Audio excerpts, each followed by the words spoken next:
Mesdames, Messieurs, bonjour, bienvenue sur ma page une fois de plus. Je suis le docteur Faustin Roger Tapa de Health Horizon International. J'espère que vous avez passé un très bon week-end et je viens ce matin vous parler d'un phénomène de plus en plus courant chez nous, dans les cases santé, les centres de santé, les rues, on les retrouve un peu partout dans les marchés. C'est le phénomène des cathéters, c'est-à-dire les cathéters que les gens mettent et on ferme avec un sparadrap, ils peuvent se promener partout dans les marchés, dans les boutiques.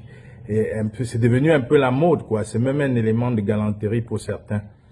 Je voudrais tout simplement constater avec vous que c'est pas une plaisanterie et que c'est très dangereux de se promener ainsi avec une voie ouverte sur le cœur.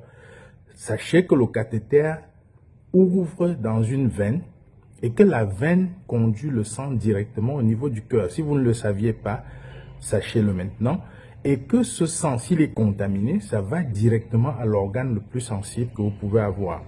Donc, faites très attention parce que vous avez l'habitude de copier certaines déviations.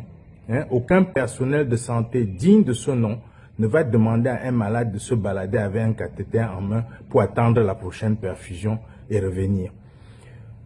Ceci donne une ouverture sur les raisons pour lesquelles les gens portent des cathéters.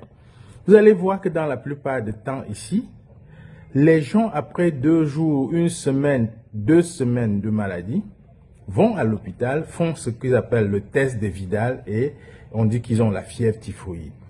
La fièvre typhoïde est devenue un élément de galanterie pour tout le monde.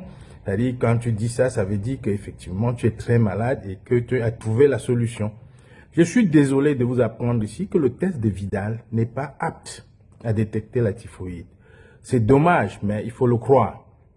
Le test de Vidal, c'est un vieux test retiré du marché pour son incompétence et seule la culture sanguine peut déterminer le salmonelle qui est à l'origine de la fièvre typhoïde.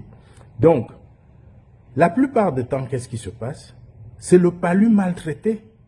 C'est le palu maltraité, cette perfusion en désordre qu'on donne aux gens et qui est devenu une fantaisie et un moyen d'estorquer de l'argent aussi, sachez-le.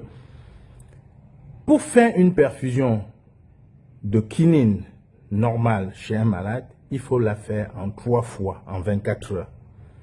Et on ne la fait pas quand le malade va se balader au quartier, il revient avec un cathéter fermé sur la main. C'est pas possible. Ça, c'est d'un. Donc, l'une des causes de votre typhoïde, entre guillemets, c'est le palu maltraité. C'est le paludisme maltraité. Et vous verrez que dans la plupart des cas, quand vous prenez ces malades, on leur fait des potions traditionnelles qui sont efficaces pour le paludisme. Ils disent que non, on a fait une préparation qui a traité la fièvre typhoïde. C'est faux. La fièvre typhoïde ne se balade pas comme vous croyez. Sachez que le salmonelle, quand il reste dans l'intestin pendant un certain temps, il peut créer ce qu'on appelle une perforation typhique qui nécessite une intervention chirurgicale urgente. Et même dans certains cas, c'est difficile de sauver le patient. Donc, la typhoïde, c'est pas quelque chose qui se balade dans les rues, qui se balade dans le sang des gens et tout ça.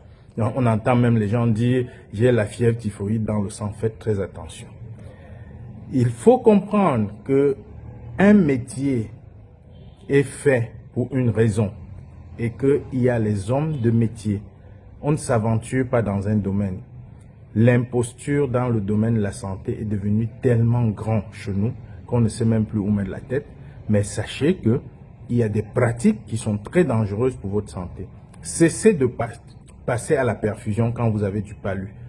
Prenez vos comprimés normalement ou bien vos potions traditionnelles normalement pendant 5 jours et vous verrez que le palu, lui, il va passer. Arrêtez de fantasmer autour de « non, j'ai un palu dans le sang, j'ai un palu très difficile, j'ai la fièvre typhoïde ». Non. Donc, les cathéters dans la main, c'est dangereux, il faut le comprendre une fois pour toutes. Et je vous remercie une fois de plus de nous suivre et de poser des questions. Je suis le docteur Faustin Roger Tapa. N'oubliez pas votre Miraclif, l'élément de prévention essentiel qui va vous permettre d'éviter l'hôpital. Passez une bonne journée et à bientôt.